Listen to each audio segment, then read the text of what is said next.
Hey, what's going on, everybody? David Noe with Speakeasy HR, presented by Payroll Partners. We are back for a brand new episode, brand new guest, and one topic that I have not had a lot of people bring on the show, and it is going to be an amazing conversation. I am thrilled to have Kevin Turner on Speakeasy HR. Welcome. How are you?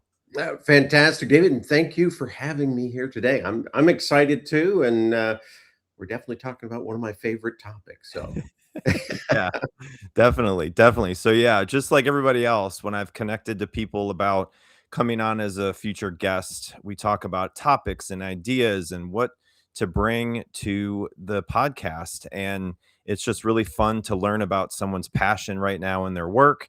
And you just before we came on live, you were like, well, just had some new updates today that we can dive into and what people are going to be looking out for on LinkedIn and what'll be new. And so your background is on LinkedIn, and that's what we're going to kind of dive into today. But before we do that, we are live on LinkedIn and YouTube. For those of you who are joining live, welcome. The chat is definitely there for you to use. If you have any questions along the way, things you're thinking about with LinkedIn, and just you may or may not know fully the best way to do it, or you want some advice, Kevin is here to answer them. So, Kevin, if you want to just start, kind of tell everybody about your background and what you've been up to, and the what did you want to do when you were growing up, kind of thing, all those fun questions. how long do we have, Dave? you know, I've got this very mixed laddered background. They always people imagine that a career path is perfectly straight, right up the ladder.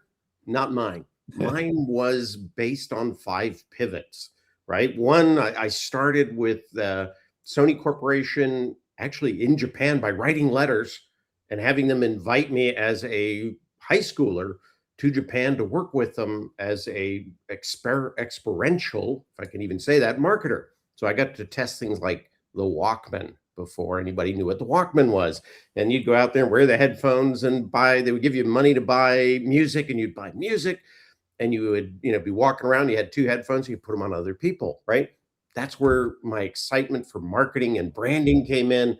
Went back to school, studied marketing all the way, and joined Sony when I got out, and was there for 13 years, all the way up into national sales. I think my budget was 250 million in product a year, and I was always beating my budget. Loved doing that. Worked with a group within LinkedIn that was a joint venture, right? Sony Qualcomm. They got divorced, and they sent us all home. 600 of us all in one day, one phone call. So it was like, okay, now what do I do? And you really had to then kind of think about it, had to pivot, and from there started talking to private equity groups about a concept of data management, right? If we collect so much data on the internet, what is our responsibility, Yeah. privacy wise? And how can you make it privacy progressive for companies who want to protect that? And so I actually started up with uh, a few lawyers, which is the hardest way to start any business when that's your bench, right? And we started Privacy Council, built that up and sold it. Continued on with that venture capital group, went into corporate turnarounds, Mm. and corporate turnarounds are a lot of fun. The problem with a corporate turnaround is if you do it right, you're out of a job, right? And the faster you do it right, the faster you're out of a job, and then you've got to find another one. I found this out a little too late, that when you are doing a corporate turnaround, you've got to be working 90% of your time or 80% of your time finding the next two, right? While you're finishing that one and making it look like you're putting in 100% over here. Corporate turnarounds, not for me. Even moved my family at one point. Came back and actually ran the international division of American Heart Association. So kind of another pivot right in that process.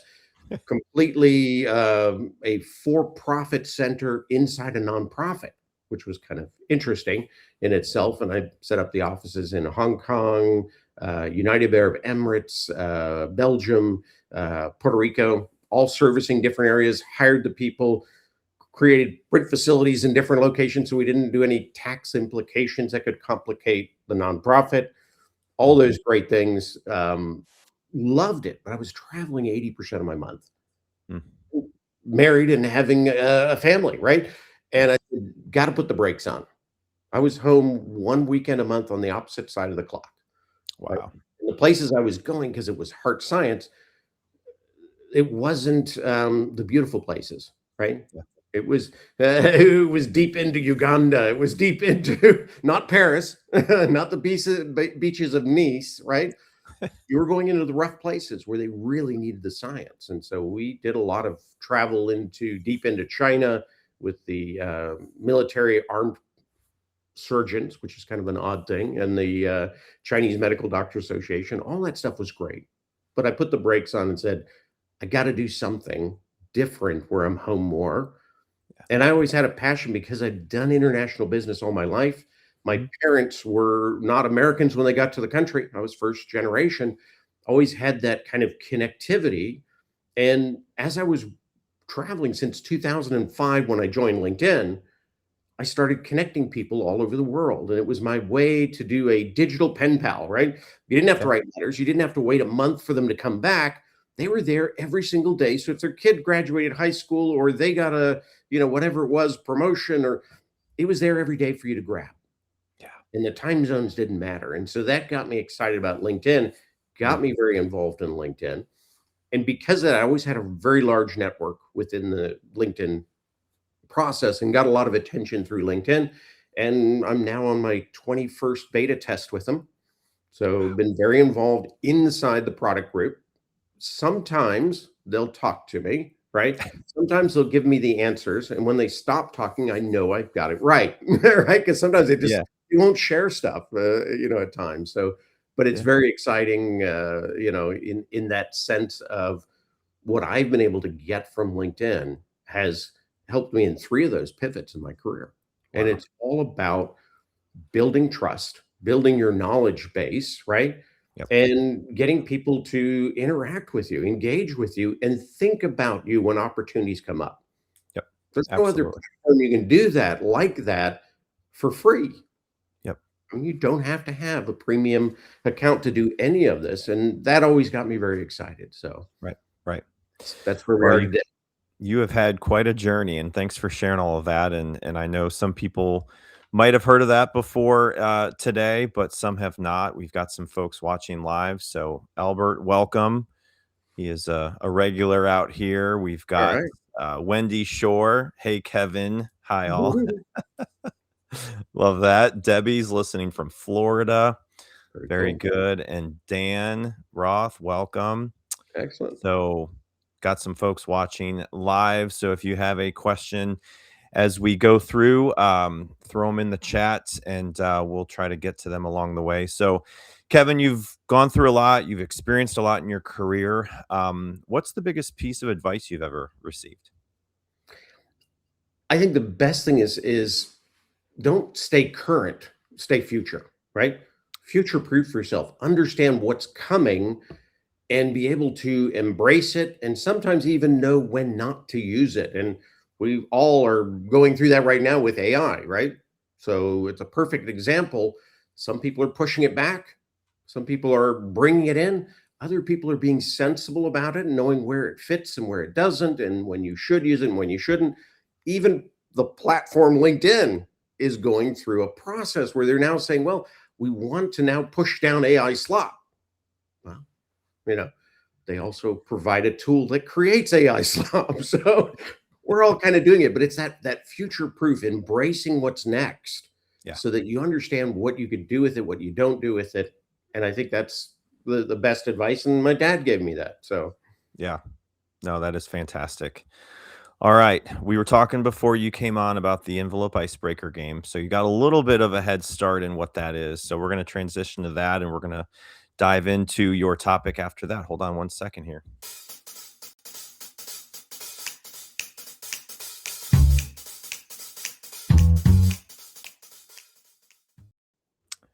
All right. So 1 through 15, you get to pick a number, and there is a question in here that just to hear a little bit more. okay. Well, I'm gonna pick number 7. Why not? Right? lucky numbers. I know it's going to be good. Okay. What's a TV show or a movie you quote way too often? It's got to be 2001 Space Odyssey, right? Okay. And that quote would be, Dave, I'm afraid I can't do that, which is perfect for today, right? Right. Hopefully I don't use that again. But I love that the whole concept behind that, and I have a personal relationship with it. My father actually worked with Stanley Kubrick. He was the aerospace kind of knowledge asset they had, Hmm. and he actually created the space station, the rotation to create gravity, right, Wow. and the Pan Okay. Am shuttle. And Okay. I always think it back because it comes back to me now. And that quote was about when Hal locked out the astronauts, and they kept saying Hal opened the door bay, and Hal, being AI, was saying no because they knew these were going to come in, they were going to get back in and turn AI off. So maybe it's really, really current. So if you haven't watched that, go back and watch it. It's fascinating. Yeah, definitely. Definitely. Dan said Kevin just isn't just an expert. He's a role model. He's one of the best human beings I've ever met. Wow. Wow, All wow, right. and you are incredible yourself, so I truly appreciate it because I know everything you do, and I loved your last TEDx. Very cool. Very cool. Well, good. Well, just a couple messages from our sponsor, Payroll Partners, and then we're going to get into your topic about the algorithm. The algorithm doesn't affect you anymore, and it's all about your signal. So hold on, grab a drink. We'll be back in 1 minute. Finding a new employee takes time and money. For one position on a single job board, you could easily spend a minimum of $5 to $10 a day advertising a job post. It's worth noting that the average time it takes to hire a new employee is 36 days. However, it can take longer than that. You could find yourself paying hundreds of dollars a month for a single job board. And if you're using multiple job boards for multiple positions, this could add up to thousands of dollars a month. There is a much simpler and more affordable way of finding the right candidate. At Payroll Partners, we offer an applicant tracking system to help manage your hiring process. Our ATS is customizable, allowing you to decide which days you want to run the job and when to close it so you don't break the bank. And this feature lets you e-blast your network, posting jobs on multiple boards at once, all managed in one location. Payroll Partners, elevating your payroll and HR experience. So, if you are just fed up with your technology and your company, everyone has to pay employees, pay them correctly, pay them accurately on time.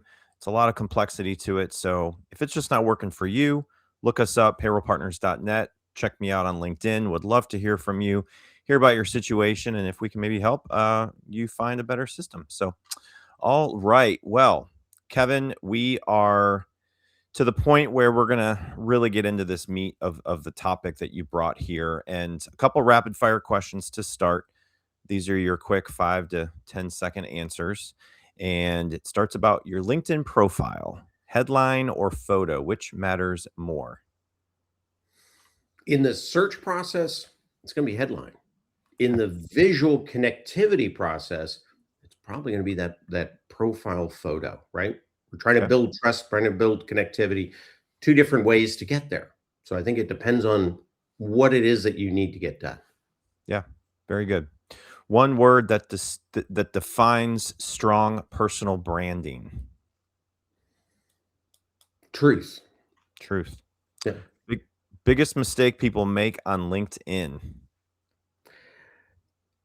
Setting up an account and not doing anything with it, right? Thinking, I'll build it and they will come. They will not, and LinkedIn won't let them. Yeah. Content or consistency, which wins? I would say over the two, if you had to pick one, it's going to be content. Okay. What's one signal every professional should be sending online?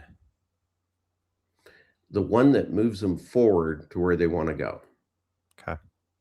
Very good. Love rapid fire questions. It just kind of gets us going. It's kind of like a Mhm. workout. It's a little workout, a little warm up. So now we're going to get into these questions. And I have questions. ready for Kevin. If you are watching live and have a question, throw it in the chat and we'll try to get to it if it's not one that might fit what I've already got ready for him. So, Kevin, you've helped optimize over 7,000 LinkedIn profiles. Whew. What pattern do you consistently see in people who struggle with visibility? I think often they are kind of cut and paste their resume into LinkedIn, right? Okay. And a resume has a purpose. It is for applying, it is for review, it's for a process, right? LinkedIn is more of a social connectivity point. So you gotta look at it very differently in that sense. Yeah. Yeah, definitely. So for years, people have blamed the algorithm. So what's actually holding most professionals back today? That thought in general, right? Because there isn't actually a algorithm for LinkedIn. Even for a post, there are 19 algorithms, plural, that affect a post, and some of them even compete with each other because they're made by different product groups. They evolve on their own. So the concept of the algorithm was made to sell algorithm reports, Mm. right? Oh no, it just changed right as I got my algorithm report ready. And for $49.95, you can have all the knowledge you need, right? Most of the stuff is kind of common sense, and some of them create some statistical backup to show, but none of it is definitely a science. And again, it isn't one, so they're already being a little dishonest at the beginning, and it doesn't change on a schedule like that. Yeah. So the other component of that is it's studying what they think is past history, and past history can teach us a lot about the future. It doesn't guarantee we will not make mistakes into the future. So Mm. that's why that needs to go away. The whole Yeah. concept. Wow. So you I mean you brought up a good question that I was now thinking of. Or you said something that kind of struck me. So you said 19 algorithms, right? Mhm. For posts, Just for reach of just posts. for reach. Mhm. So talk to the people that may not be out there as much as me and you, right? They get out there maybe once a week or I feel like I'm in there every day. Um Yeah. and they want to get more of a reach and they want to get to more people and maybe have some kind of strategy around using LinkedIn more. Oh, I need to be out there more. I need to network and connect with more people. So I look at like what time of the day you post, what day of the week you post, and if it's a video, whether it's an event you want to promote. So what are some of the things that people really should be like making the top priority when they're thinking of posting something? Well, and I would start with know your audience, right? If your audience does their reading at noon, don't post at 8 a.m. or 5 at night, right? So know your audience. There isn't a perfect time for everybody because everybody responds differently. So that's the first thing. Know that audience, know when they want to read, when they want to engage, Yeah. and know how to get that out of them. So that's your first step. But I Okay. think even before you get into the post, you've got to make sure that you as an individual on LinkedIn, you've got everything set so they understand who you are. And that's huge right now with the way LinkedIn is doing things is they are testing for signal, right? They're going to say, well, who is David? What does he stand for? They're going to look for 3 to 5 things that you stand for that it can see proof within your profile that you are experiencing this in there. You could be an expert in this area. And it's going to want to see content that matches it, Mm. and then it's going to show that content that matches it to people who are interested in that type of content. And that's Mm. why people have noticed just recently, they're getting a lot more third level people coming in to see their post. And that's because those are the people who are interested in it, you Yeah. know? Yeah. And I think it's a huge opportunity as opposed to most people think, well, that's scary. I don't know those people. They're strangers, right? Strangers are where opportunity comes in. We know our friends. We know those people who interact with us on a constant basis. They're probably not, if they aren't already a client, they're probably not going to be a client. So that opportunity comes in with those people that we don't know, that don't know us yet. Yeah. Yeah. No, that's definitely good. And that's what so the next question, it kind of talks about a person's signal. And what do you mean when you talk about a person's signal online with LinkedIn? Well, and it's interesting in the sense that LinkedIn's really trying to use AI to understand who you are, right? What do you do? What are your values? What do you move forward? It's really easy to use AI in a profile review.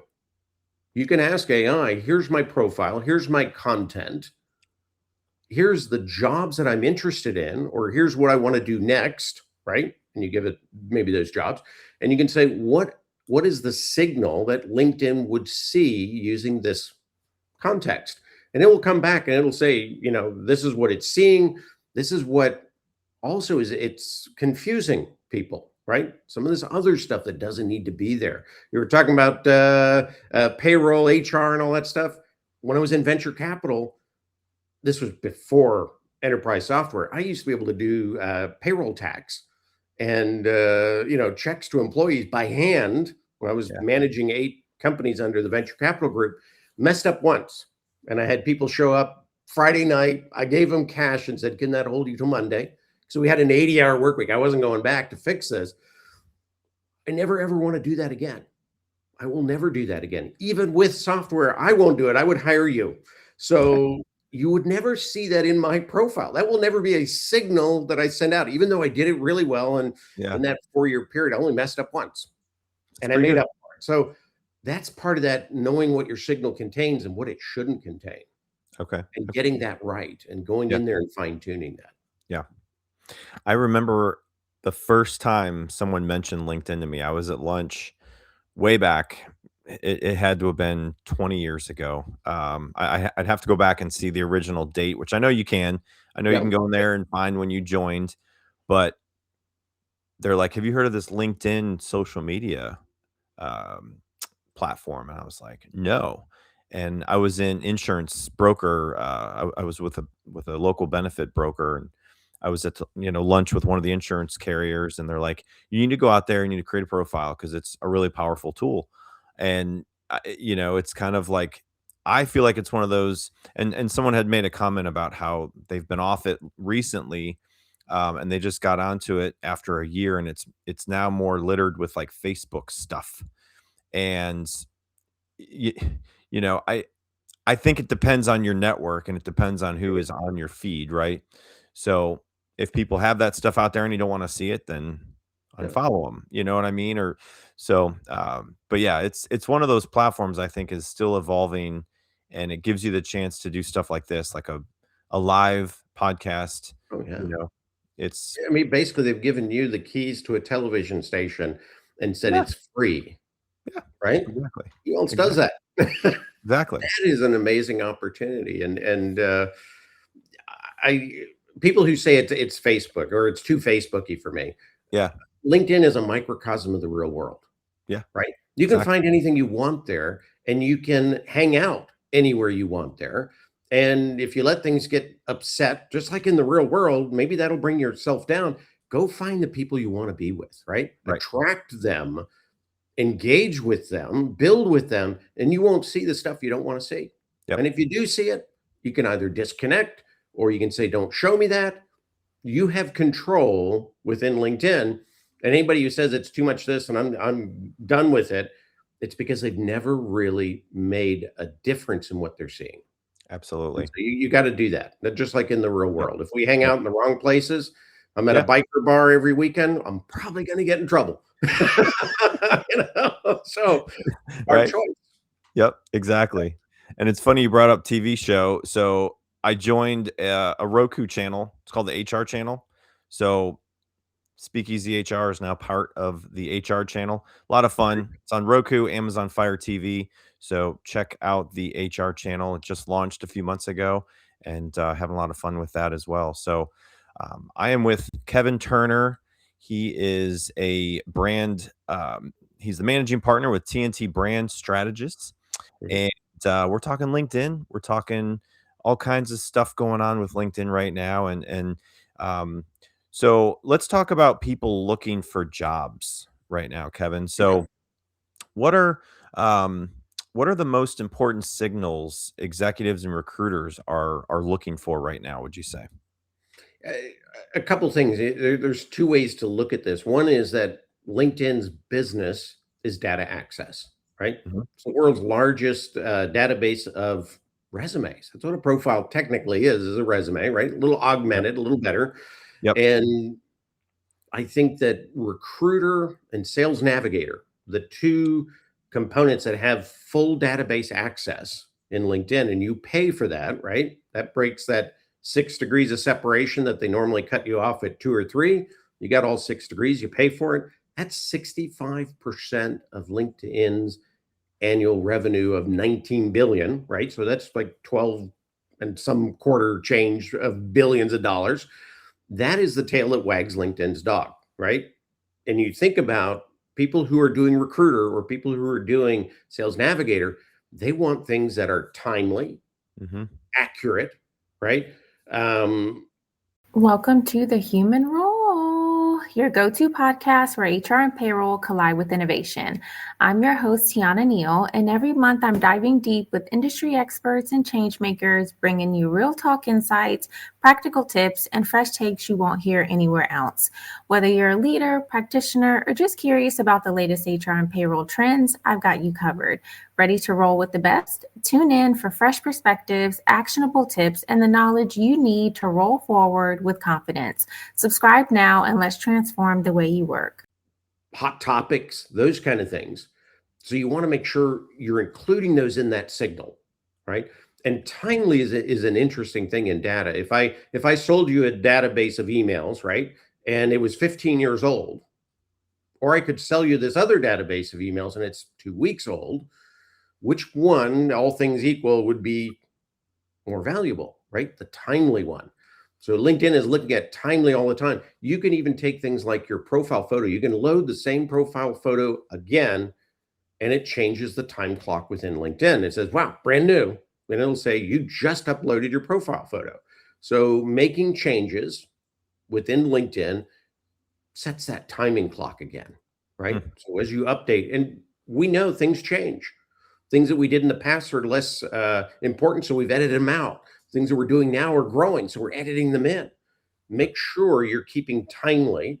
And the other component of that, accurate, which people forget, things like if I say I graduated, you know, UT with an MBA, right, or whatever it is, and I don't have a date on it, that's no longer accurate. That's incomplete data. That's what we call gray data. Well, Mm. if I could sell you a list, but it didn't have everything in it, what is the value?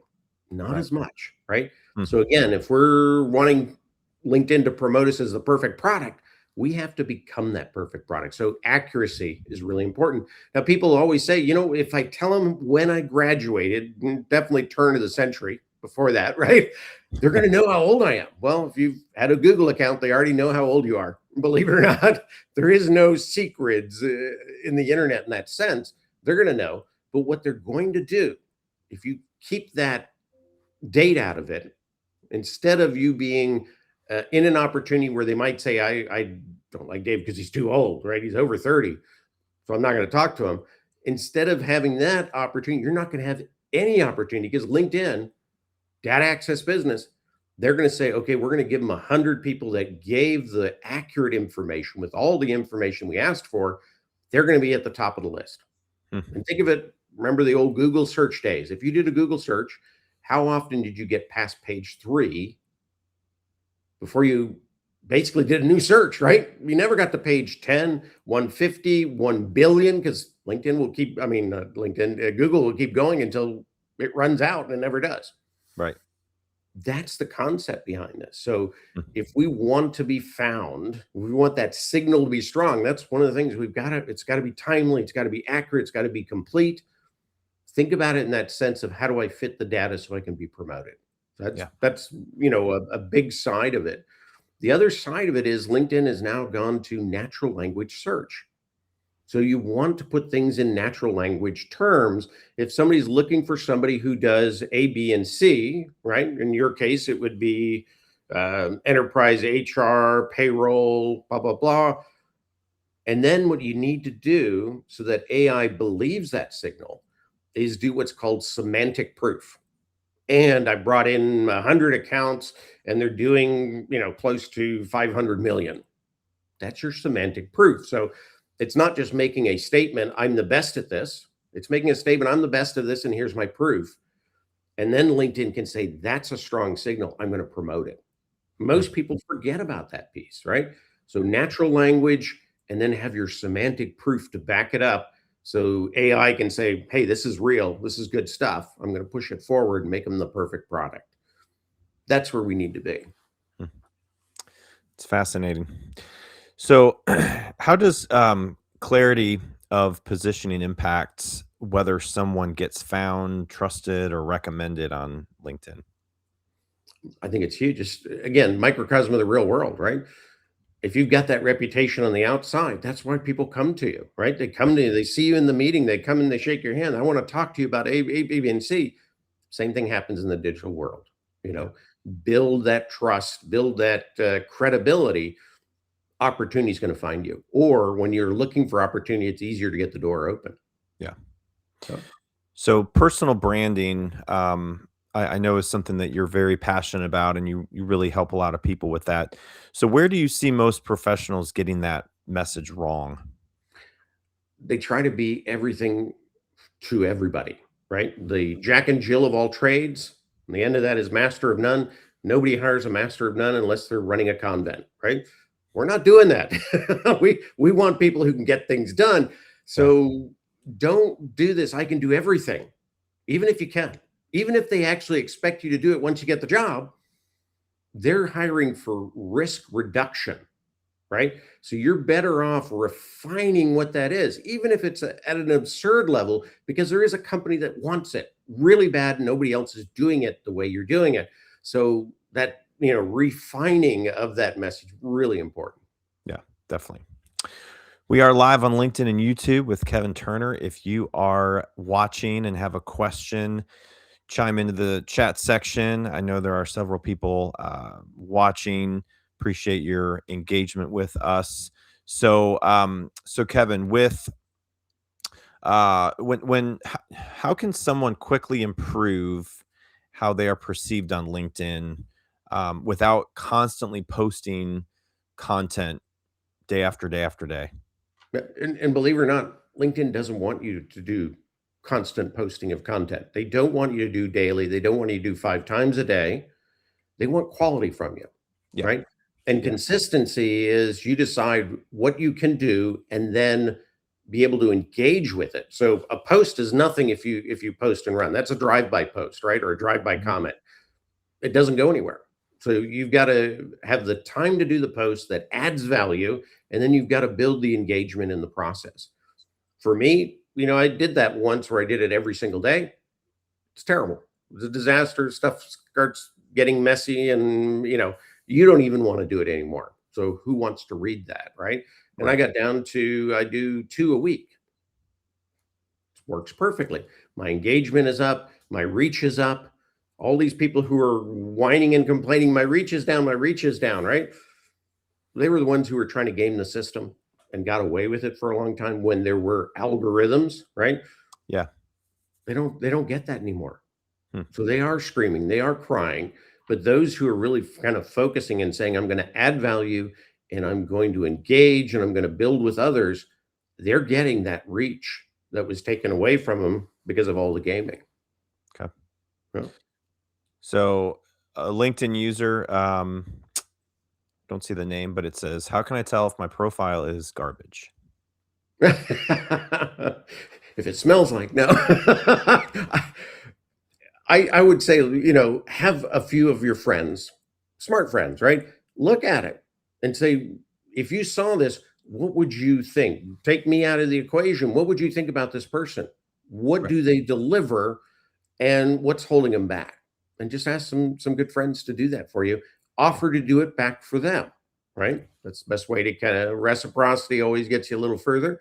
yeah, But that's probably the best start point.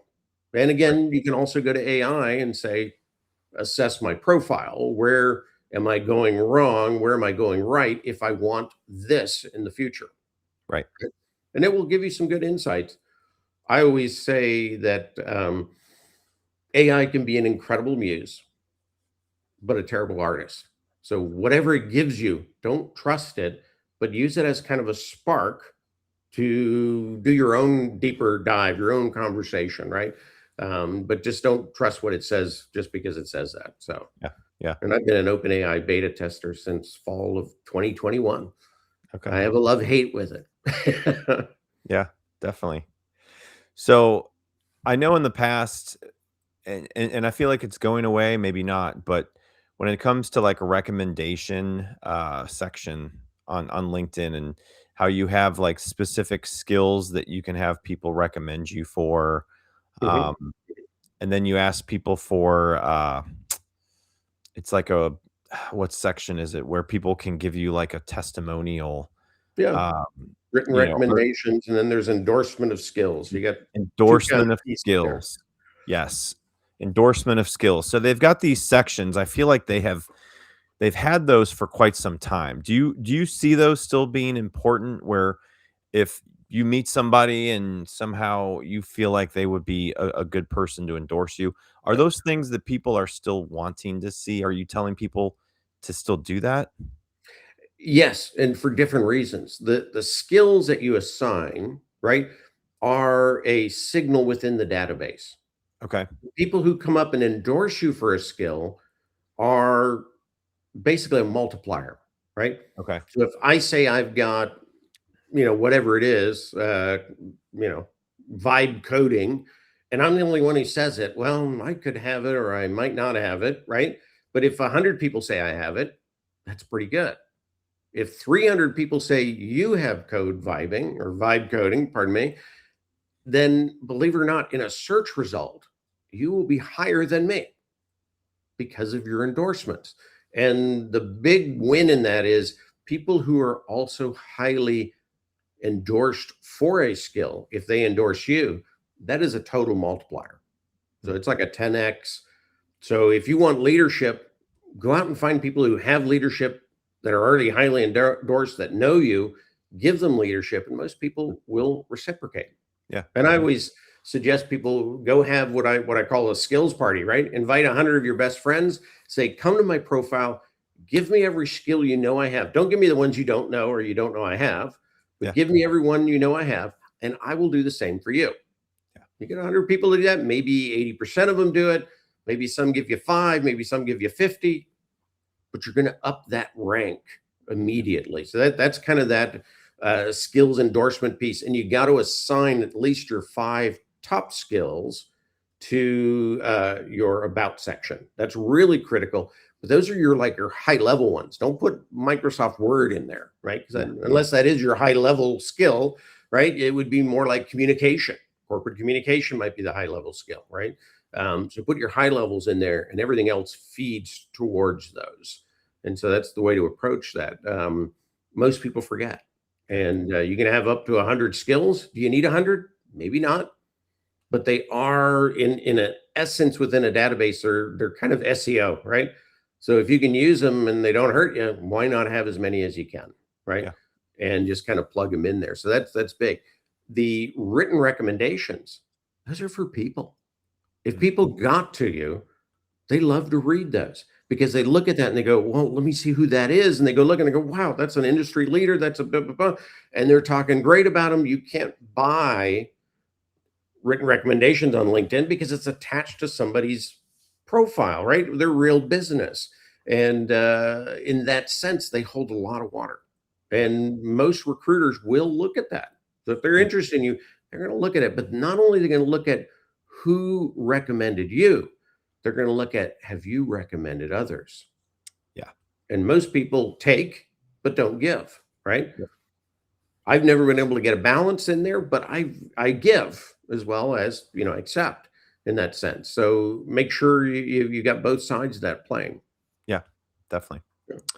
Question from the crowd watching live from Sandra. She said, I have experienced that LinkedIn will expand the reach of my personal content posts versus business value content. Do you know what is the underlying rationale to that?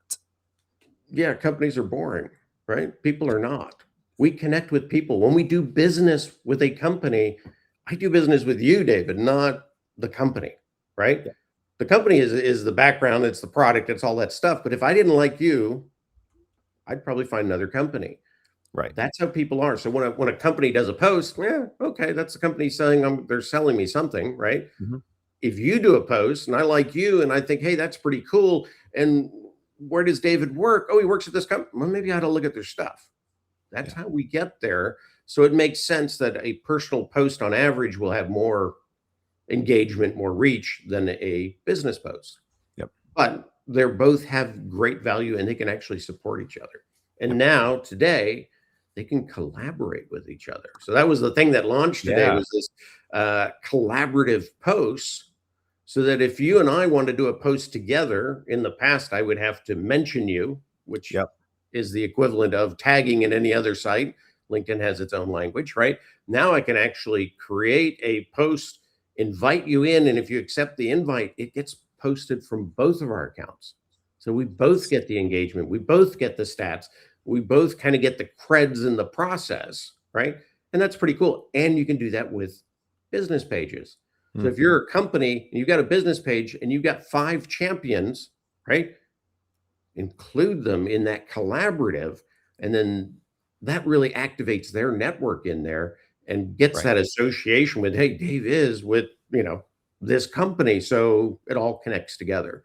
So really clever on LinkedIn's part and really clever on any creator's part to pick this up. Now it's rolling out slowly, like anything on LinkedIn, 5 waves, they're random, they're increasing in size, and some of them take 30 to 90 days. Some of them have taken 2 years. So Mhm.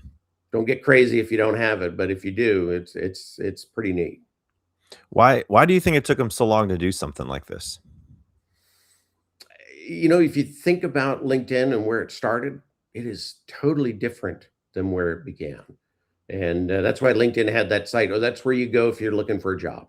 Now it's where you go if you want to create opportunity, build friendships, learn things. I mean, it's got all these things going. And I think it took them as long as they got to that point because they had so many other things they had to put in order. Yeah. And I think that's just why, it's Yeah. an Yeah. evolution of a process. Yeah. So when you look at other rollouts that you've been a part of with beta testing and doing what's been one of those, I guess, key improvements that you've been kind of involved in that you thought would be, a really good enhancement to the platform that has really created itself to be even better than the content was before with the platform? There's a lot of them, in that sense of, what is it hard to pinpoint down, but I think, I'm trying to think what it would even be my favorite. I have too many, just a couple of years ago, we had over 250 changes on LinkedIn. This year, we've got right at 100 right now. So to pick one is difficult. But to me, anything that helps us clarify who we are, right? Those are the things that I like. And for a long time we didn't have an about section. Now we've got an about section, allows us to stand out outside of that resume speak that's down in the Yep. experience area. So that I thought was fantastic. Yep. The ability to do things like lives, Right uh, here. Yep. do you need that on LinkedIn? I mean, does LinkedIn need that? Probably not. It probably costs them a lot of money, but it gives huge opportunities. So, that's an area that I've always thought was incredible. So there's a lot of the little pieces like that. Yeah. And it's Yeah. funny. I wouldn't want to be new to LinkedIn right now.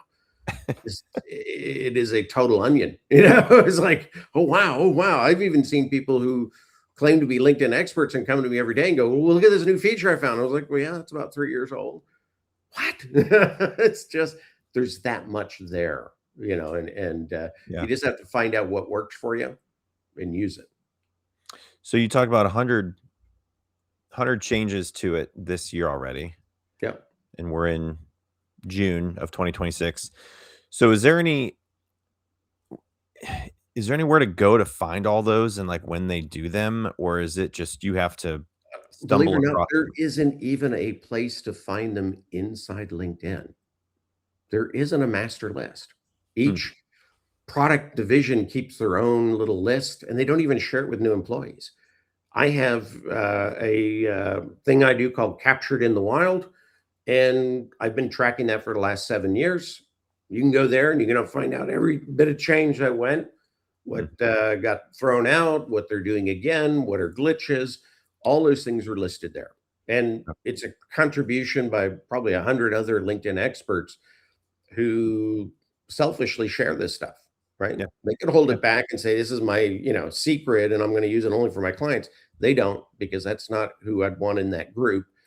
Yeah. But it's there and it's available. And I have a lot of people from LinkedIn who use that list so they can understand where the organization is totally in Hmm. that sense.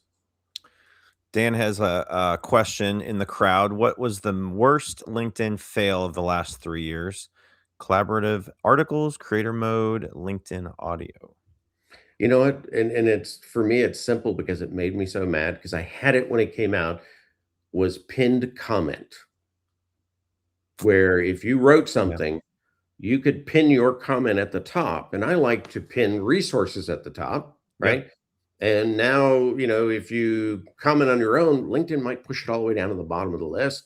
Yeah. Nobody sees it. So that to me was the one that drove me the most crazy. The other ones, some of them I didn't even like anyway when I was using them. And I try everything, right? And try to see, well, what's the positive in this for anybody? And some of them I just don't see and they go away and I don't really worry about them Yeah. anymore because I thought they were not as good as they should have been. So, Yep. Definitely.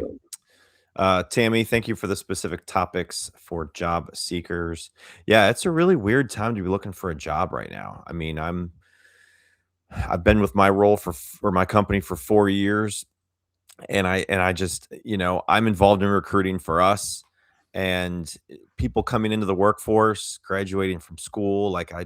it's a really fascinating time, and how fast things are changing, and what a platform like LinkedIn can do for your career. So, And um, I think that's the most important thing. If you do get your signals right, you get your activity right, right?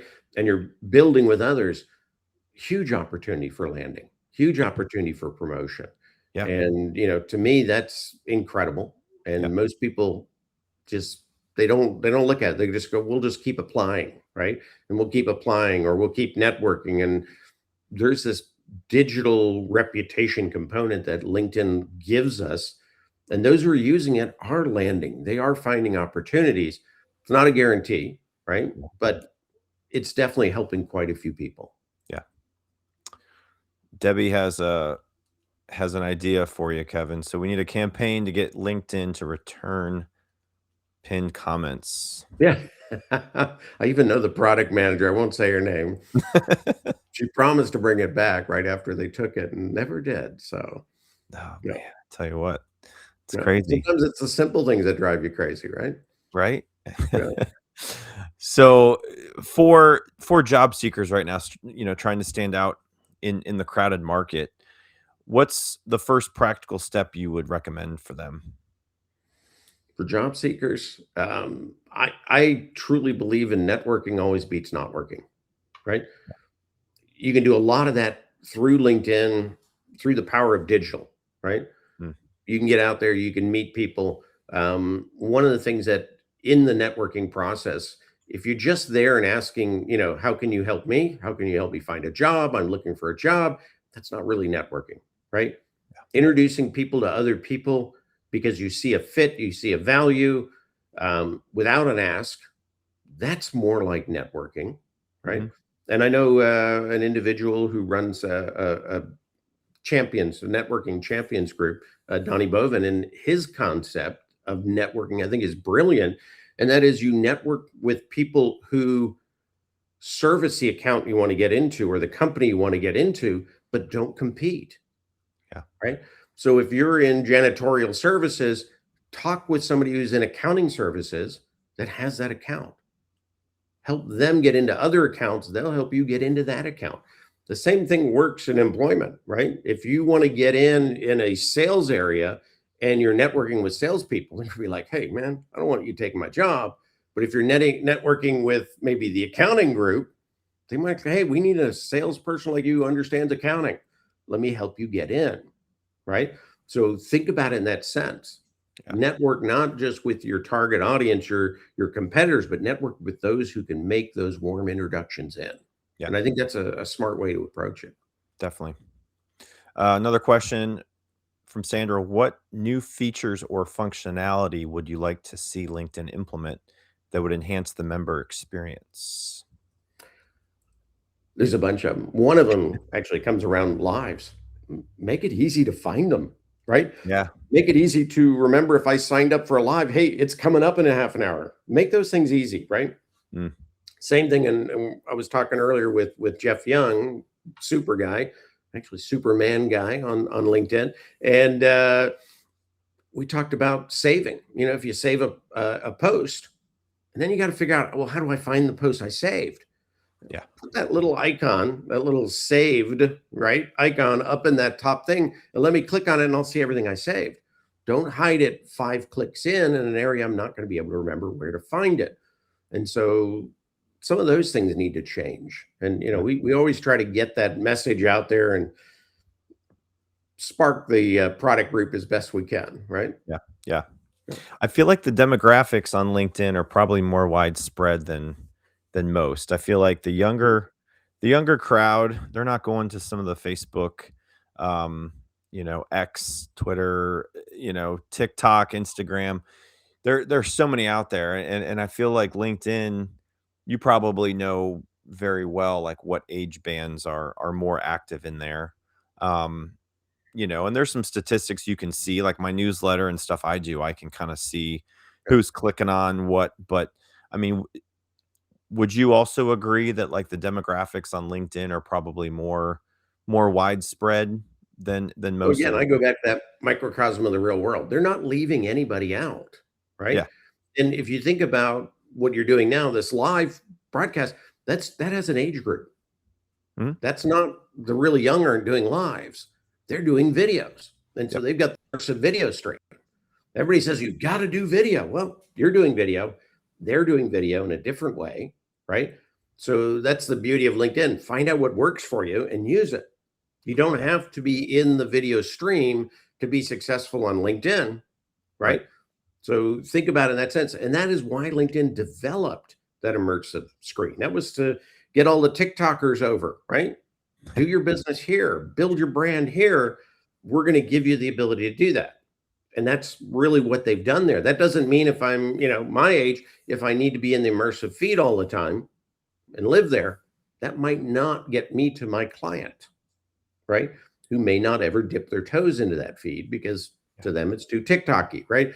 So that's the beauty of LinkedIn is it's got different areas where you can find who you need to talk to, Yeah. right? That's what you need Well, to focus on.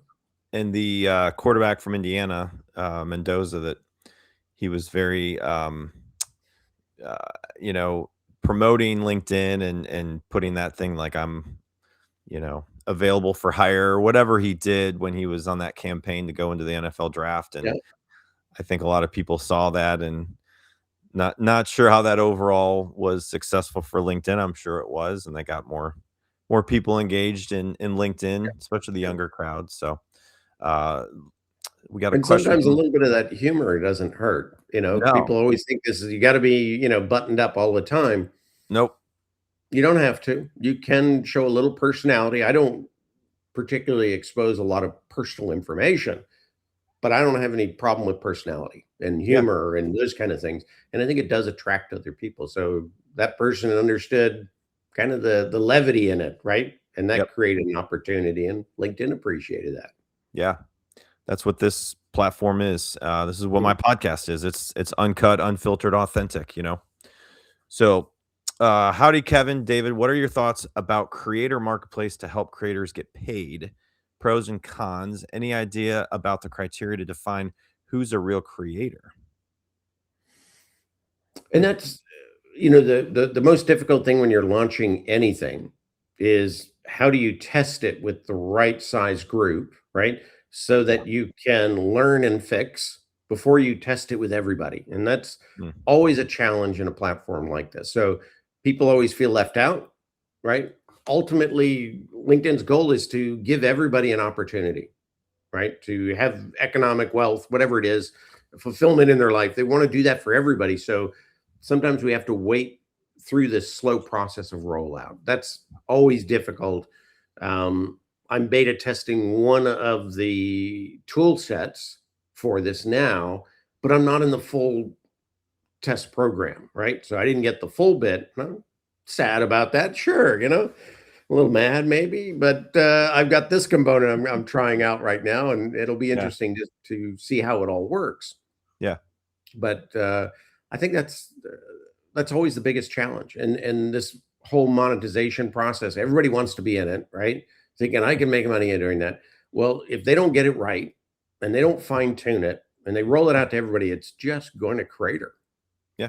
And they don't Definitely. want to do that. Yeah. So I Yeah. think they're doing it the right way. We just have to kind of hold on to it. And I know a lot of people outside of the US are upset because nobody outside of the US is involved in it. Right. So, Yep. that's a product group decision. And I kind of understand it in some degree. Yeah. All right. I'll leave you with this question, Kevin. So if someone only changes one thing after listening to this episode on their LinkedIn profile, strategy, what should it be? Connect as a human, Hmm. right? Yeah. Love Which that. means you got to change everything, most of them. It's kind of a trick question, but that was a very good answer. Yeah. It's a very good answer. So, no, this has been fantastic, Kevin. I know you could probably talk about LinkedIn all day, but I don't want to take up your whole day. And I appreciate you coming on for the 50 so minutes that we've been on live, and all the engagement with the folks watching live. Certainly appreciate it.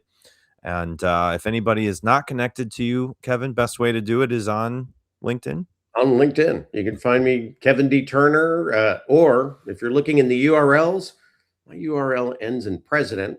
And believe it or not, in searches, I get found as president of LinkedIn. So SEO, right, all the way. But you'll find me here, and I usually ask people to engage with me before they invite me, right? Yeah. Dance before we kiss. That's exactly it. That's how I ask a lot of people about connecting to come on this podcast, is really, let's connect, and I want to learn more about what you do, and maybe if my audience on this podcast is what you're looking for to share your ideas and insights, I'm all for it. So There you go. well, great. Well, thanks for your time, Kevin. I really appreciate it.